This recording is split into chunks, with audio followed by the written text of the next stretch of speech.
Pendidikan dinilai mampu menciptakan beragam sumber daya manusia yang merupakan aset utama dalam membangun suatu bangsa. Ketersediaan sumber daya alam dan sumber daya modal dan teknologi tidak akan memiliki kontribusi yang bernilai tambah tanpa adanya dukungan dari SDM yang berkualitas. Dalam mencetak generasi yang berkualitas ini tentu saja dibutuhkan sistem pendidikan yang sesuai.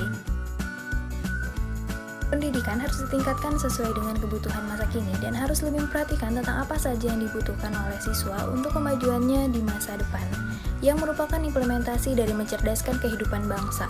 Pendidikan sudah seharusnya dapat menjadi wadah untuk siswa menjalani kehidupannya di masa depan, menjawab setiap pertanyaan yang mungkin akan ia temukan di dunia luar, dan menjadi wadah untuk siswa mengembangkan bakat, keahlian dan keterampilannya yang memang dibutuhkan untuk mencetak sumber daya manusia yang siap bersaing dengan dunia.